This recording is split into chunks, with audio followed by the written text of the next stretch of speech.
तुला राशि वाले बंधुओं, स्वागत करते हैं आप सभी का तुला राशि भिंड यूट्यूब चैनल में। तो तुला राशि वालों, अब ध्यान से समझो। होलिका से ठीक पहले अपने घर से निकाल फेंको ये 3 महा अपशगुनी भयंकर नकारात्मक चीजों को। आपने अनजाने में इन्हें अपने घर में रख रखा है, जगह दे दी है। कारण भी हम बताएंगे कि किस कारण से आपने इन्हें अपने घर में रखा है। लेकिन अब समय आ गया है कि जब आप इन चीजों से मुक्ति प्राप्त करें, इन्हें अपने घर से निकाल दें। कुछ चीजों को फेंकना है और कुछ चीजों को विशेष विधि विधान के साथ में हटाना है। यूं ही नहीं हटाना है, क्योंकि इन चीजों के पास अपनी खुद की बहुत ही शक्तिशाली ऊर्जा है। अब इन चीजों को इस समय पर आप अपने घर में रखेंगे तो जैसा कि हमने आपको बताया कि यह जो समय होता है 7 से 14 मार्च का, होलिका से ठीक पहले के 7-8 दिन होते हैं, इन्हें होलिका अष्टक कहा जाता है। इस समय पर नकारात्मक और सकारात्मक दोनों ही प्रकार की ऊर्जाएं बहुत ही प्रबल होती हैं, चरम सीमा पर होती हैं। इसके प्रभाव आपको अपने जीवन में स्पष्ट तौर पर दिखाई देने लगे होंगे। हमने पिछले कार्यक्रम में संकेत भी बताए थे, जैसे कि हल्का फुल्का स्वास्थ्य खराब रहना, आलस बहुत ज्यादा आना, बनते काम बिगड़ जाना और मान सम्मान की भी हानि होना और बिना मतलब के विवाद और झगड़े होना, जेबें खाली हो जाना। ये स्थितियां नकारात्मक हैं। सकारात्मक स्थितियां भी कुछ बनती हैं, आगे उनके विषय में बात करेंगे। तो फिलहाल हम आपको बता दें कि आपको इन 3 चीजों को आज अभी इसी वक्त अपने घर से निकाल देना है, हटा देना है, वरना होलिका दहन से पहले पहले आपकी खुशियों का दहन हो जाएगा, आपके सौभाग्य का दहन हो जाएगा, आपका जीवन नष्ट भ्रष्ट हो जाएगा। इसका कारण यह है कि ये चीजें नकारात्मक ऊर्जाओं को, पैशाचिक शक्तियों को, प्रेतों को आकर्षित कर रही हैं और ये धीरे धीरे आपके घर में कब्जा करती जा रही हैं। याद रखना कि जब पैशाचिक शक्तियां, प्रेत, भूत, नकारात्मक शक्तियां जीवन में प्रवेश करते हैं तो एकदम से कोई बड़ा संकेत नहीं दिखाते, लेकिन धीरे धीरे इनका कब्जा बढ़ता चला जाता है और फिर एक समय ऐसा आता है कि जातक अपने जीवन की अंतिम सीमा पर आकर खड़ा हो जाता है, उससे फिर कुछ भी नहीं सूझता है और काल का ग्रास बन जाता है। तो बस ऐसी भयंकर नकारात्मक चीजों को आपको आज अपने घर से जरूर निकाल देना है। अब यहाँ पर हम आपको ना केवल इन 3 चीजों के विषय में बताएंगे, बल्कि कुछ अन्य ऐसे छोटी छोटी गलतियों के विषय में भी बताएंगे जो आप लगातार करते चले आ रहे हैं और इन गलतियों की सजा आपको मिलती है। बनते काम बिगड़ जाने के तौर पर, अच्छे खासे काम में रुकावट आना और सेहत का बार बार खराब हो जाना, और सबसे बड़ी बात कि मन विचलित रहना, मन खराब रहना, किसी भी काम में मन ना लगना। ये छोटे से साइड इफेक्ट हैं इन चीजों के, और भी बहुत सारे हैं। आगे सब चीजों के बारे में विस्तार से चर्चा करेंगे। इसी के साथ साथ हम आपको 3 ऐसी चीजों के बारे में, या यूं कहें कि गुप्त क्रियाओं के विषय में बताएंगे, जिन्हें आपको आज से, इसी समय से, जब से आप इस कार्यक्रम को देख रहे हैं, शुरू कर देना है। ये क्रियाएं इतनी सकारात्मक हैं कि ये आपके जीवन में कहीं से भी लाएं, कैसे भी लाएं, ढूंढ कर लाएं, खुशियों को लेकर आएंगे। जी हाँ बंधुओं, सबसे बड़ी चीज कि आपके जीवन में स्थायी लक्ष्मी, अष्ट लक्ष्मी का वास हो जाएगा, जिसे हम विष्णु लक्ष्मी कहते हैं, जो महालक्ष्मी नारायण श्री हरि विष्णु के साथ आती हैं, वे आपके घर में निवास करने लग जाएंगे। जी हाँ बंधुओं, बड़ा ही अद्भुत कार्यक्रम है और बड़े ही अद्भुत प्रयोग है जो हम आपको आज बताने जा रहे हैं। पूरे चित्त के साथ आप इस कार्यक्रम को ध्यान से देखना, समझना, जरूरत पड़े तो चीजों को नोट करते चलना। आपका जीवन ना बदल जाए तो फिर कहना। बंधु, हम गारंटी लेते हैं इस बात की। आप कोई क्रिया करें और उसके खिलाफ प्रतिक्रिया ना हो, यह तो प्रकृति का विधान ही नहीं है। हर क्रिया के खिलाफ प्रतिक्रिया है। आप शुभ क्रियाएं करेंगे तो शुभ प्रतिक्रियाएं मिलेंगी, यानी ईश्वर आपको शुभ परिणाम देंगे, और अशुभ क्रियाएं करेंगे, चाहे अनजाने में करें चाहे जाने में करें, परिणाम तो प्राप्त होंगे ही होंगे। अग्नि में हाथ यदि डाल दिया तो चाहे धोखे से डले, चाहे जानबूझकर डले, अग्नि जलाने का कार्य करेगी ही। ऐसे ही नकारात्मक क्रियाएं या हमारी भूल चूक होती हैं जो हमें नुकसान तो पहुंचाती ही हैं। बेशक हम क्षमा मांग लें, लेकिन तब भी क्षति तो होती ही है। तो बस बंधुओं, यहां तक आप समझ चुके हैं कि आज के इस कार्यक्रम में आपके आने वाले दिनों की तैयारियों के विषय में है। ठीक वैसे ही जैसे परीक्षा आने से पहले विद्यार्थी कठोर तैयारी शुरू कर देता है कुछ दिन पहले से, वैसे ही आपको इस होलिका दहन की रात्रि के लिए तैयारियां करनी है, क्योंकि इस होलिका दहन में आपकी संपूर्ण नकारात्मकताओं को दहन करना है, आपको नष्ट करना है, समाप्त करना है, ताकि इसके बाद आपकी हर योजना कामयाब हो, आपका हर निर्णय सफल हो और आप कामयाबी की मार्ग पर दौड़ लगा जाएं। जी हाँ बंधुओं, यही तो हमारा उद्देश्य है। तो चलिए बंधुओं, कार्यक्रम को शुरू करते हैं। कमेंट में पूरे प्रेम के साथ लिख डालना, जय माई की जय मां भद्रकाली। महामाई इतनी दयालु है कि आपके ऊपर निश्चित कृपा करेंगी। और होलिका की दहन की रात्रि को एक विशेष महा अनुष्ठान हम करने जा रहे हैं। यदि आपको इस अनुष्ठान में शामिल होना है तो कमेंट बॉक्स में लिख डालना कि हम शामिल होना चाहते हैं या हमें शामिल होना है। विधि क्या रहेगी हम अगले कार्यक्रम में आपको बताएंगे। क्या नियम है, क्या तरीका है, सब कुछ समझाएंगे। बस अभी आपकी सहमति जानना चाहते हैं तो आप कमेंट बॉक्स में लिख देना कि हम भी शामिल होना चाहते हैं, बस हम समझ जाएंगे। तो चलिए बंधुओं, अब कार्यक्रम को शुरू करते हैं। बंधुओं, अगर आप अब भी सोच रहे हैं कि कुंडली का विश्लेषण कराएं कि नहीं कराएं, क्यों कराएं, क्या जरूरत है कुंडली विश्लेषण कराने की, तो ध्यान से सुनिए। आप इस समय 3 तरीके की स्थितियों में फंसे हुए हैं। एक स्थिति तो यह है कि आपके ऊपर बहुत कर्जा है, व्यापार चल नहीं रहा है, घर में भी क्लेश रहता है, रिश्ते नातों में भी उथल पुथल मची हुई है। तो अब इस स्थिति में आप कैसे फंसे? कोई ना कोई ग्रह था जिसने परेशान किया, तो इससे बाहर निकलने का मार्ग क्या है? कुंडली में छुपा हुआ है, इसलिए कराइए। दूसरा कि आप कुछ जीवन में करना चाहते हैं, निर्णय ले नहीं पा रहे हैं, समझ में आ नहीं रहा है कि क्या करें क्या ना करें, तो इस स्थिति में श्रेष्ठ मार्गदर्शन कौन करेगा? आपके ग्रह, आपकी कुंडली। तीसरा कि आपकी जिंदगी में आपने सब कुछ हासिल कर लिया है, कामयाबी भी हासिल कर ली है, रिश्ते नातों में भी सुख शांति है, परंतु आपके मन में एक बेचैनी है क्योंकि अब तक शायद आपने वह हासिल नहीं कर पाया जिसके लिए आपका जन्म इस धरती पर हुआ था। यानी कि अपने सही उद्देश्य को आप अब तक हासिल नहीं कर पाए हैं। तो वह उद्देश्य क्या है, क्यों आप इस धरती में, इस संसार में आए हैं, उस उद्देश्य को जानना है। इसको जानने के लिए आपको कुंडली दिखानी है। तो आपके जीवन में जो भी परिस्थितियां हैं, इन परिस्थितियों के सही कारण और उनके निवारण को केवल आपकी कुंडली बता सकती है, इसलिए आपको कुंडली दिखानी है। तो बस अगर आप ऐसी परिस्थितियों में हैं तो नंबर हमने वीडियो में दे रखे हैं, किसी भी नंबर पर 10 बजे से 4 बजे के बीच फोन लगाइए। छोटी सी दक्षिणा देने के बाद अपनी कुंडली का श्रेष्ठतम आकलन करा लीजिए। जय माई की। तो बंधुओं, हम जीवन में जो भी कुछ करते हैं उसके परिणाम हमें कैसे प्राप्त होंगे, अच्छे या बुरे? क्या ऐसा है कि हमारी मेहनत हम कर रहे हैं और उसका फल हमें मिल ही नहीं रहा है? तो निश्चित तौर पर कहीं ना कहीं किसी न किसी प्रकार की नकारात्मक ऊर्जा है। ये हमारे आसपास की ऊर्जाओं के वातावरण तय करते हैं कि हमें क्या मिलने वाला है। कभी कभी आपने देखा होगा कि अच्छी से अच्छी बात भी आप किसी को बताएंगे तो वह उसका उल्टा सीधा मतलब निकाल लेता है और आपकी अच्छी मानसिकता को भी गलत साबित कर देता है, लांछन आपके ऊपर लगा देता है। और कभी कभी यूं ही चलते फिरते दी गई सलाह किसी का जीवन बना डालती है। सब कुछ ऊर्जाओं का है, ऊर्जाओं का ही खेल है। जी हाँ बंधुओं, ईश्वर भी एक ऊर्जा स्वरूप ही है जो हमारे और आपके अंदर वास कर रहे हैं, कण कण में वास कर रहे हैं। उसी प्रकार जैसे सकारात्मक ऊर्जा ईश्वर की होती है, वैसे ही नकारात्मक ऊर्जाएं भी होती हैं। याद रखना बंधुओं, यह विज्ञान भी कहता है और हमारा अध्यात्म तो बहुत पहले से ये बात कहता चला आ रहा है। अब यहाँ पर कौन सा जातक किस ऊर्जा के प्रभाव में है, इससे निर्णय होता है कि उसके जीवन में उसे कितने सुख प्राप्त होंगे या दुख प्राप्त होंगे।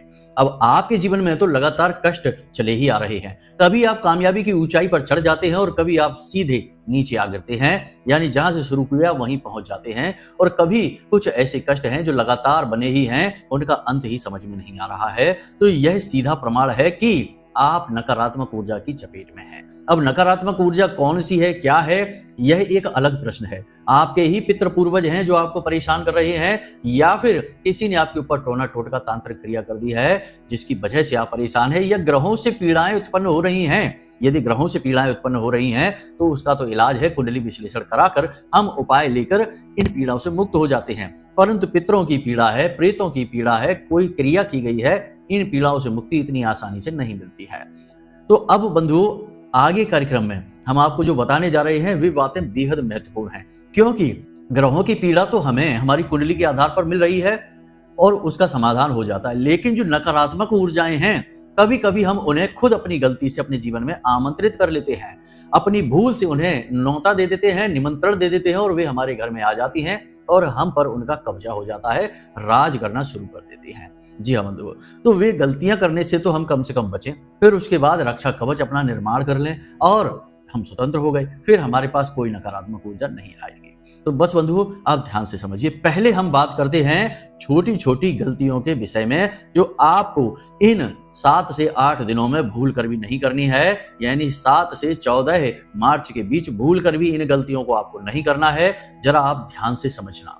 पहली गलती यह है कि किसी के द्वारा दिया गया मीठा आपको नहीं खाना है। कोई प्रसाद के रूप में देता है तभी नहीं खाना है, कैसे भी दे आपको खाना नहीं है, हाथ में ले लेना, बाद में किसी एकांत जगह पर जाकर उसे छोड़ देना। जीव जंतु खा लेंगे, उनका कुछ नहीं, लेकिन आपने खा लिया, आपका विनाश हो जाएगा, क्योंकि कोई टोना टोटका आपके ऊपर कर सकता है। तो इससे बचकर रहना है, यह सावधानी है। दूसरा हम आपको बता दें कि इत्र लगाकर आपको कहीं नहीं जाना है। इत्र लगाकर जाना ऐसे में खतरनाक है, क्योंकि नकारात्मक ऊर्जाएं इत्र से आकर्षित होती हैं। इत्र शुक्र का प्रतीक है और शुक्र एक राक्षस ग्रह है, राक्षसों के गुरु हैं शुक्राचार्य, तो यहां से आपको बचना है। तीसरा, चौराहों पर, गली नुक्कड़ आदि पर आपको सोच समझकर गुजरना है। चौराहे से बिल्कुल ठीक सटकर आपको नहीं निकलना है, क्योंकि वहां पर लोग अक्सर अपना उतारा छोड़कर चले जाते हैं, तो इससे आपको बचना है। चौथा, कि चीजों के लेन देन से पूरी तरह से बचना है, यानी इस समय पर आपको किसी को ना तो अपनी कोई चीज देनी है और ना ही किसी से कोई चीज लेनी है। वस्त्रों की ही बात करें तो लोग वस्त्र ले लेते हैं ऐसे ही प्रयोग करने के बहाने से, और उनके अंदर कुछ ना कुछ ऐसी चीज डाल देते हैं, जैसे चांदी का बुरादा डाल दिया या काली मिर्च पीस कर डाल दी, मंत्र करके अभिमंत्रित करके लाल मिर्ची के कुछ बीज डाल दिए, तो वह टोटका हो जाएगा। अब जब तक आप उसको पहनेंगे या धारण करेंगे, वह वस्त्र आपको भयंकर नकारात्मक ऊर्जा से ग्रसित कर देगा, रोगी बना देगा, बीमार बना देगा, कंगाल बना देगा, भिखारी बना देगा, और छोटे से टौने टोटके से आपका जीवन नष्ट हो जाएगा। तो ऐसा आपको नहीं करना है, किसी से अपनी चीजों का लेन देन नहीं करना है। घड़ी, उपकरण, मोबाइल, इलेक्ट्रॉनिक सामान और वस्त्र, जूते, चप्पल आदि का लेन देन भूल कर भी नहीं करना है। अगर करते हैं तो आप अपनी बर्बादी के खुद जिम्मेदार होंगे। यही तो वो गलतियां हैं जो हम जाने अनजाने में करते हैं। कोई मांगता है आपसे तो आपको सतर्क हो जाना है। याद रखना है कि शत्रु अब आज के समय में बाहर से चलकर नहीं आते हैं, अब शत्रु अपनों में ही छिपे हैं। हमारे खास, हमारे अपने, हमारे सबसे नजदीकी लोग ही हमारे सबसे बड़े शत्रु बनकर बैठे हैं। हमारी ना जाने कौन सी बात ऐसी है जो उन्हें चुभ जाती है, या हमारी जाने कौन सी ऐसी खूबी है जिससे वो जलन खाते हैं और हमें बर्बाद करने के लिए तरह तरह के प्रयास करने लगते हैं। और एक चीज आपको बता दें कि आज का जमाना मोबाइल का जमाना है। आज के युग में किसी को तांत्रिक होने की आवश्यकता नहीं है, फोन पर ही संपर्क करके तंत्र क्रियाएं की जा सकती हैं। आपका कोई फोटो किसी को भेज देगा तांत्रिक को, तांत्रिक वहां से आपके खिलाफ कोई ना कोई ऐसी तंत्र क्रिया कर देगा जिसे आप सहन नहीं कर पाएंगे। तो ऐसी भूलें अब नहीं करनी है, बहुत संभलकर सतर्क होकर रहना है। सबसे बड़ी बात, बाल और नाखून इन 8 दिनों में आपको नहीं काटने हैं। यदि आप काटते भी हैं यानी कटवाते भी हैं, तो इन दिनों पर आपको इन चीजों को सुरक्षित तरीके से जमीन में गाड़ देना है, दबा देना है। आपने देखा होगा कि विशेष मौकों पर, जैसे सावन के महीने में, नवरात्रि के दिनों में, या फिर ये होलिका अष्टक के दिनों में लोग दाढ़ी नहीं बनवाते, बाल नहीं कटवाते, नाखून नहीं कटवाते। क्यों नहीं कटवाते? क्योंकि इन दिन में, इन काल में, इस समय पर नकारात्मक ऊर्जाएं और सकारात्मक ऊर्जाएं अपनी चरम पर होती हैं, उत्थान पर होती हैं। तो ऐसे में तंत्र मंत्र बहुत आसानी से किया जा सकता है। आपने अपनी दाढ़ी कटवाई, आपके बाल पड़े हुए हैं, बालों से तंत्र होता है और नाखूनों से भी तंत्र होता है और बहुत शक्तिशाली मारण तंत्र होता है। तो लोग इससे बचने के लिए ऐसे नियम बनाकर बैठे हैं। हमारे शास्त्रों में भी ऐसे नियम इसीलिए बने हैं कि कहीं इस समय काल पर आपके ऊपर कोई क्रिया ना हो जाए, हानि ना हो जाए, तो इसकी सावधानी आपको रखनी है। तो यहाँ तक तो आपने सारी चीजें समझ ली हैं, नकारात्मक चीजें कैसे प्रभाव देती हैं। अब बात करते हैं उन 3 चीजों के विषय में, फिर उसके बाद हम आपको बताएंगे 3 ऐसी गुप्त महाशक्तिशाली क्रियाएं जिन्हें आपको आज से ही करना शुरू कर देना है। अष्टलक्ष्मी आपकी ओर आकर्षित होंगी, आपके घर में विराजमान हो जाएंगी। बहुत छोटी छोटी क्रियाएं हैं लेकिन बहुत शक्तिशाली हैं। तो पहले बात करते हैं इन नकारात्मक चीजों की। तो बंधु, आपके घर में कोई एक ऐसा सदस्य जो अब इस दुनिया से जा चुका है। कई बार हम देखते हैं लोगों के घरों में जाते हैं तो उनके यहाँ अस्थियां कलश में रखी रहती हैं। अब कोई किसी का प्रण होता है या किसी की कोई बात होती है, कुछ भी कारण हो, लोगों के घर में किसी भी पुरखे पूर्वज का अस्थि कलश नहीं होना चाहिए। खाली हो, भरा हो, कैसा भी हो, नहीं होना चाहिए। लोग कहते हैं कि गुरुजी हमने कसम खाई थी कि ये काम हो जाएगा तब हम इनकी अस्थियां विसर्जित करेंगे, तब तक ये अस्थियां घर में ही रहेंगी। बंधु, आपका प्रेम है तो आप ऐसी बात कर रहे हैं, लेकिन जो इस संसार से चला गया, जा चुका है, वह अब इंसान नहीं है, वह अब वासना शरीर में रह रहा है, वह अब प्रेत है। जब तक आप इस क्रिया को रोक कर रखेंगे, वह आपके घर में ही चक्कर काटता रहेगा। और याद रखना कि उसका आपके साथ रिश्ता केवल तभी तक था जब तक वह देह में था, भौतिक शरीर में था। जैसे ही उसने भौतिक शरीर को त्याग दिया, वह प्रेत बन गया। और प्रेत किसी का सगा नहीं होता है, आपका पितृ ही क्यों ना हो, वह आपको ही बर्बाद करने में लग जाएगा। ऐसे लोगों के घर में हमने अक्सर ये देखा है कि कोई ना कोई बड़ा शराबी व्यक्ति होता है, कोई ना कोई जुआरी होता है, कोई ना कोई खुद ही अपने आप को बर्बाद करने में लगा हुआ होता है और उन्हें इसकी भनक तक नहीं होती है कि इसका कारण क्या है।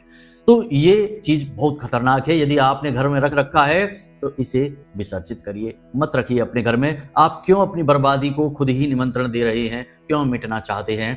शास्त्र विरुद्ध है यह, इसे बिल्कुल भी मत करिए। तो इस एक चीज को ध्यान से समझ लीजिए कि इसे विसर्जित कर दीजिए। विधि विधान के साथ पंडित जी से चर्चा करिए और जो शास्त्रीय पद्धतियां हैं उनके अनुसार इनका निराकरण कर लीजिए, वरना आप मिट जाएंगे। हमसे लिखवा कर ले लीजिए कि आने वाले 4 से 6 महीनों में कोई ना कोई भीषण दुर्घटना, नकारात्मक घटना आपके जीवन काल में घटित हो जाएगी, क्योंकि यह होलाष्टक है। होलाष्टक बहुत ही खतरनाक होता है। भयंकर नकारात्मक ऊर्जाएं आपके आसपास घूम रही हैं, इन चीजों से आकर्षित होती हैं और आपको बर्बाद कर देती हैं, तो संभल कर रहना है। अब दूसरी चीज, यह भी आपके पितृ पूर्वजों से जुड़ी है। आपके घर से कोई सदस्य जा चुका है, इस संसार से जा चुका है, लेकिन उससे जुड़ी चीजें, उसके वस्त्र, उसके आभूषण, उसका वाहन, उसके द्वारा प्रयोग की गई चीजें जैसे कि मोबाइल है, घड़ी है, ये आपके घर में रखी है नहीं, किसी कीमत पर नहीं होनी चाहिए। शास्त्र कहते हैं कि जो व्यक्ति संसार से जा चुका है, उससे जुड़ी कोई भी चीज जब तक आपके घर में रहेगी, आपके पास रहेगी, आपके घर के किसी भी सदस्य के पास रहेगी, उस इंसान को मुक्ति प्राप्त नहीं हो सकती है। उसकी ऊर्जा उस चीज में कैद है। तो आपको क्या करना है? 2 ही तरीके हैं, या तो उन्हें जल विसर्जित कीजिए या फिर किसी को दान में दे दीजिए। जैसे ही आप दान देते हैं, उस चीज से आपका अधिकार समाप्त हो जाता है और वह इंसान जो उससे जुड़ा हुआ है मुक्त हो जाता है।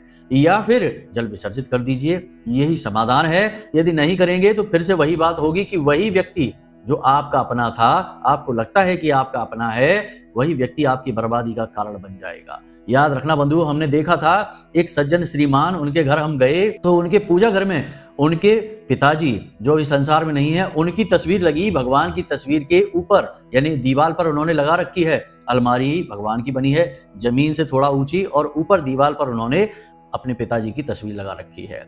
जब हमने उनके घर में देखा तो उनकी सारी समस्याओं का कारण हमें समझ में आ गया। उनके 2 बच्चे थे, दोनों ही बच्चों ने मनपसंद विवाह कर लिए, वैवाहिक बंधन भी ठीक से नहीं चल पा रहे हैं। कोई शराब पीने लगा है, कोई अपनी बर्बादी खुद बुला रहा है, और एक बच्चा जिसका अच्छा व्यापार चलता था, अचानक से उसके जीवन में व्याधियां आ गई, व्यापार उसका डूब गया, बर्बाद हो गया। कहने का मतलब यह है कि वे बहुत ज्यादा परेशान थे, तभी उन्होंने हमको बुलाया था। तो हमने देखा उनकी परेशानी का कारण हमें स्पष्ट समझ में आ गया। हमने तुरंत उनके पूजा घर में से उस तस्वीर को निकलवाया और जिस तरह पितरों की तस्वीर को रखा जाता है, विधि विधान के साथ रखवा दिया, और फिर कुछ छोटी छोटी क्रियाएं भी बता दी जिन्हें उन्होंने करना शुरू किया। तो 2 से 3 महीनों में ही सारी चीजें व्यवस्थित हो गई। जो शराब पीता था उसने शराब पीना कम कर दिया, बहुत ही कम कर दिया, और छोटे बेटे का व्यापार भी ठीक ठाक चलने लगा। तो ये चीजें हैं, आपको लगता है कि आपके मन के अनुसार चलेंगी, भावनाओं के अनुसार चलेगी, लेकिन ऐसा कुछ भी नहीं है। ये आपके मन के अनुसार नहीं चलती हैं, इनके अपने विधान हैं, ईश्वरीय विधान है जो पहले से तय है, ये उन्हीं का पालन करेंगी। इस संसार से जाने के बाद आपका अपना कोई भी नहीं है। हाँ, आपके पितृलोक में बैठे हुए जो पितृ हैं, जो ऊर्ध्वगामी हैं, वे पितृ आपका हित जरूर करेंगे, लेकिन जो यही मृत्यु लोक में भटक रहे हैं, वे पितृ नहीं हैं, वे प्रेत हैं, और वे अपनी वासनाओं के वशीभूत होकर आपका हित नहीं करेंगे, अपनी जरूरतें पूरी करेंगे। समझ रहे हैं ना आप? तो ये चीजों से दूर रहिए, इसी में आपकी भलाई है। हमने आपको सारी चीज समझाई। अब अंतिम चीज है, इसे भी ध्यान से समझिए। बहुत सारे लोग हैं जो पूजा पाठ करते हैं, तो नारियल लेकर आते हैं और पूजा घर में नारियल रख देते हैं, किसी देवी का स्वरूप बनाकर या फिर किसी भी प्रकार से लक्ष्मी गणेश का रूप बनाकर उसे पूजा कर लेते हैं और पूजा घर में रख देते हैं। उसके बाद महीनों तक, वर्षों तक वो नारियल वहीं पड़ा रहता है, उन्हें पता ही नहीं कि इसका करना क्या है। और वह नारियल जो है वह उस देवी का स्वरूप है, देवता का स्वरूप है। अब वह तो देवता तो चले गए, उसमें वास किया और चले गए, आवाहन हो गया, विसर्जनम हो गया। उसके बाद वह जो है वह पिंड बन गया, अब वह निर्माल्य है। अब निर्माल्य का क्या काम है? निर्माल्य नकारात्मक ऊर्जाओं का घर हो जाता है। आपके पूजा घर में कोई भूत बैठा है निर्माल्य में, अब आपको पता ही नहीं। अब आप पूजा कर रहे हैं, मन लगाकर आरती कर रहे हैं, चालीसा कर रहे हैं, पाठ कर रहे हैं, आपको इसका कोई फल ही नहीं मिल रहा, क्योंकि फल तो लेने वाला वो भूत है, शक्तिवान वह हो रहा है, और आपको लग रहा है कि आपकी पूजा पाठ का आपको कोई फल नहीं मिल रहा, भगवान आपकी सुन नहीं रहे हैं, आपका हित नहीं हो रहा, आप बर्बाद होते जा रहे हैं। तो ये उल्टी गंगा बह रही है, यानी आपकी मेहनत और फल किसी और को। तो ऐसी कोई वस्तु जो निर्माल्य है, खासतौर से नारियल है या पूजा पाठ का कोई भी सामान जो अब प्रयोग नहीं हो रहा है, उसे उठाइए और जल विसर्जित कर दीजिए। अगर जल विसर्जित नहीं कर सकते हैं अभी, तो उसे एक थैली में भरिए और अपने घर की छत पर जाइए और घर की छत पर जो दक्षिणी दिशा है उस दिशा में उसे रख दीजिए। घर की छत पर दक्षिण दिशा में उसे रख दीजिए। फिर से बता दिया हमने, वह मृत्यु की ही दिशा है, निर्माल्य की ही दिशा है, वहीं पर उसे रख दीजिए, छत पर, अंदर नहीं रखना। जब कभी आपका जाना हो और नदी रास्ते में पड़े तो उसे लिए जाना और विसर्जित कर देना, ये क्रिया होती है। इसी के साथ साथ कुछ और चीजें भी हो गई जो हम आपको बता दें, जैसे कि कोई रक्षा कवच बनाते हैं किसी प्रकार का, जैसे हमने ही आपको बता दिया कि कोई रक्षा कवच है, काली मिर्च का है या फिर लौंग का है या किसी अन्य प्रकार का है। अब वह रक्षा कवच आपके घर के मुख्य दरवाजे पर लगा है, लेकिन आपके घर में कोई सूतक पातक हो चुका है। तो अब जब ऐसी स्थिति में कोई सूतक पातक हो जाता है तो घर में रखी हर एक पूजा पाठ की चीज जो भी है वो सब दूषित हो जाती है। जो रक्षा कवच आपने घर पे अपने लगाया घर के मुख्य दरवाजे पर, वह भी दूषित हो चुका है। आपको इसके बारे में पता नहीं है, महीनों से वर्षों से वह रक्षा कवच वहीं पर टंगा हुआ है और आपको लगता है कि यह आपके जीवन में खुशियां लेकर आएगा, लेकिन वह तो दूषित हो चुका है, नकारात्मक हो चुका है। अब वह सकारात्मक की जगह नकारात्मक ऊर्जा को आकर्षित करेगा। तो ऐसे घरों में भी हमने देखा कि कभी भी बरकत नहीं आ पाती है। लाख प्रयास करें, घर में 4 लोग कमाने वाले हैं और 4 तरफ से पैसा आ रहा है, तब भी घर में पैसा रुक नहीं पा रहा है। किसी न किसी बहाने से पैसा निकल ही जाता है और लोग कहते हैं कि गुरुजी हम सब मिलकर पैसा कमाते हैं, तब भी हमारे घर में हमारे बैंक बैलेंस खाली है, हमारे पास कोई सेविंग नहीं है, कोई पैसा नहीं रुक रहा है। रुकेगा कैसे? आपने तो खुद ही बर्बादी अपनी बुला रखी है। तो ये आपको हटा देने हैं, रक्षा कवच हटा देने हैं। मुखौटे लगा देते हैं बहुत से लोग कि नजर वाला मुखौटा जो होता है वो लगा देते हैं और मुखौटा भी पुराना हो गया, घिस गया, पिट गया, लेकिन उसे हटा नहीं रही है। हटा दीजिए। ये चीजें खंडित होने के बाद नहीं रखी जाती हैं, निर्माल्य हो जाती हैं, इनकी अपनी खुद की ऊर्जाएं होती हैं। जब तक ये चीजें सही तरह से प्रयोग होंगी, इनकी ऊर्जा सकारात्मक रहेगी। जैसे ही ये चीजें दूषित होती हैं, खंडित होती हैं, निर्माल्य बनती है, इनकी ऊर्जाएं भयंकर नकारात्मक हो जाती हैं। तो बस इन चीजों को आप अपने घर से हटा दीजिए अभी इसी वक्त। अब आपको बताते हैं 3 क्रियाएं जो आपको आज से ही शुरू कर देनी है, जिससे अष्टलक्ष्मी आपके जीवन में आकर्षित होंगी। पहली क्रिया कि आपको अपने घर में, पूजा घर में लक्ष्मी कलश स्थापित करना है।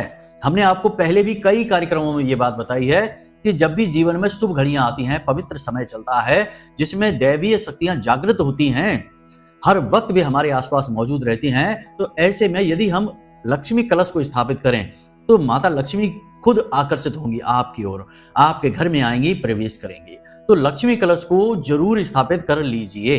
अब लक्ष्मी कलश क्या होता है यह हम पहले कई बार आपको बता चुके हैं, लेकिन अभी जल्दी से आपको बता देते हैं, ध्यान से समझ लेना, आपको आइडिया लग जाएगा। एक आपको पात्र चाहिए, कलश चाहिए, तांबे का होगा चलेगा और मिट्टी का हो तो सर्वोत्तम है। छोटा सा एक घड़ा, एक मटकी लेकर आइए मिट्टी की, जिसके ऊपर ढक्कन लगता हो मिट्टी का ही। अब मिट्टी का बर्तन जो है वह मंगल का प्रतीक होगा। पकी हुई मिट्टी, कच्ची मिट्टी तो शुक्र होती है। उसके बाद आपको इस कलश को धोकर साफ कर लेना है, गंगा जल आदि छिड़ककर इसे शुद्ध पवित्र कर लेना है। अब इसके 4 तरफ आपको श्रीम लिखना है लाल सिंदूर से। उसके बाद हल्दी से आपको हर श्रीम के दाएं और बाएं स्वास्तिक बना लेना है। इस प्रकार चारों तरफ श्रीम लिख गया है और 8 स्वास्तिक बन चुके हैं। अब आपको इसके मुख पर 7 बार लाल रंग का धागा लपेटना है, गांठ नहीं लगानी है, बस धागा लपेटना है। अब आपको इस कलश में स्वच्छ जल भरना है, थोड़ा गंगा जल डालना है और इसमें 1 सिक्का डालना है। थोड़े से चावल, खंडित ना हो, अखंड चावल हो तो थोड़े से चावल डालने हैं, थोड़ी सी हल्दी डालनी है, 1 तुलसी मैया की पत्ती डालनी है, 1 इलायची डालनी है और 1 लौंग का जोड़ा डालना है। इतनी सामग्री को आपको डालना है और इस ढक्कन को लगा देना है। उस ढक्कन के ऊपर आपको थोड़ा सा अन्न रखना है, गेहूं या चावल रख सकते हैं। उसके बाद आपको 1 दीपक गाय के घी का उसके ऊपर रखकर जला देना है। रोज आपको शाम के समय दीपक इसके ऊपर जलाना है और रोज सुबह उस जल को लेकर, यानी उस कलश के जल को किसी अन्य पात्र में डाल दें और अपने घर के मुख्य दरवाजे पर इस जल का सिंचन करें और इसके बाद इसमें फिर से ताजा जल भर के रख दें। सुबह भी दीपक जला दें, शाम को भी दीपक जला दें कलश के ऊपर, कोई दिक्कत नहीं। जो सिक्का निकलेगा उस सिक्के को निकाल कर अलग रख दें, उसमें फिर से नया सिक्का डालें, फिर से सारी सामग्री नई डालें। जो सामग्री निकले उसे तुलसी मैया की जड़ के पास मिट्टी में दबा दें। इस प्रकार इस क्रिया को करते रहें। अगर आप तुलसी मैया की पत्ती नहीं तोड़ना चाहते तो किसी बालक बालिका से, छोटी कन्या से तोड़वा लीजिए। और बीच में यदि रविवार पड़ जाता है तो इस क्रिया को तुलसी मैया के साथ ना करें, उनकी पत्ती ना तोड़ें। बस इतनी सी क्रिया आप कर लीजिए। इसके बाद लक्ष्मी कलश स्थापित हो गया। अब अपने घर में पूजा घर के पास ही इस कलश को स्थापित करना है, विधि विधान के साथ। यानी कि नियम तो बता ही दिए हमने आपको, सुबह शाम इसमें दीपक जलाना है, ऊपर ही रखना है दीपक को। इसे दूषित अवस्था में स्पर्श ना करें, यह ध्यान रखें। बिना स्नान आदि के इसे स्पर्श नहीं करना है। जल प्रतिदिन आपको बदलना ही है इसका। दूसरा कि स्नान करते समय अपने जल में थोड़ी सी हल्दी और थोड़ा सा समुद्री नमक अवश्य मिला लें, जिस जल से आप स्नान कर रहे हैं। तीसरा, अपने बिस्तर के नीचे एक कटोरी में थोड़ी सी फिटकरी भर के, पीसी हुई फिटकरी भर के रख दें और सुबह के समय इस फिटकरी को फ्लश कर दें अपने टॉयलेट से। ये क्रियाएं बहुत ही शक्तिशाली हैं, नकारात्मक ऊर्जा को नष्ट कर देंगी और दैवीय शक्तियों को आपकी ओर आकर्षित करेंगी। अब एक सबसे महत्वपूर्ण कार्य कि जब तक होली का दहन नहीं होता, होली मैया आ नहीं जाती हैं, तब तक आपको प्रतिदिन मंदिर जाना है शाम के समय, जो भी आपके आसपास नजदीकी मंदिर है, और उस मंदिर में प्रतिदिन जितनी आपकी सामर्थ्य है दान पात्र में उतना धन डालना है।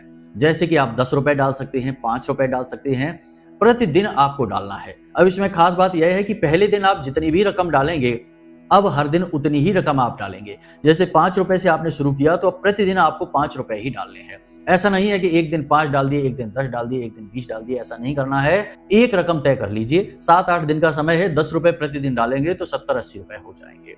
बहुत ही शक्तिशाली क्रिया है यह। जैसे ही आप इस क्रिया को पूर्ण करेंगे, होली के बाद हम आपसे कहते हैं कि तुरंत आपके घर में माता लक्ष्मी का आगमन होगा। कहीं ना कहीं से अचानक धन लाभ होगा, जहां से उम्मीद नहीं थी वहां से पैसा आएगा। सभी दिशाओं से, 10 दिशाओं से पैसे की बारिश होगी। लिख कर ले लीजिए। हमने पहले भी ये क्रियाएं लोगों को बताई हैं, जिनको बताई हैं उनके पॉजिटिव रिस्पॉन्स ही मिले हैं। किसी ने नहीं कहा कि गुरुजी ये क्रिया काम नहीं की। सभी बहुत खुश हैं, आनंद ले रहे हैं जीवन का। आपका अब बारी है, अब आपका जीवन बदल जाएगा। बस इन क्रियाओं को ध्यान से कर लेना। तो चलिए बंधु, आज के इस कार्यक्रम को यहीं पर विराम देते हैं। उम्मीद करते हैं कि आपने सारी बातें समझ ली हैं, पूरे धैर्य के साथ, चित्त के साथ। कुछ लोग बीच में कमेंट करते हैं कि वीडियो छोटा बनाइए, जल्दी जल्दी बताइए। तो छोटा बनाना, जल्दी जल्दी बताना कोई बड़ी बात नहीं है, लेकिन ज्ञान अधूरा आपके लिए रहेगा। हमारा कुछ नहीं बिगड़ेगा, बर्बादी आपकी होगी, परेशानी आपकी होगी, कुछ लेकर भी नहीं जा पाओगे और बाद में समय भी खराब होगा।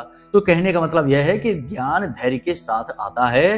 अधीर लोगों के पास ज्ञान नहीं, अज्ञान आता है।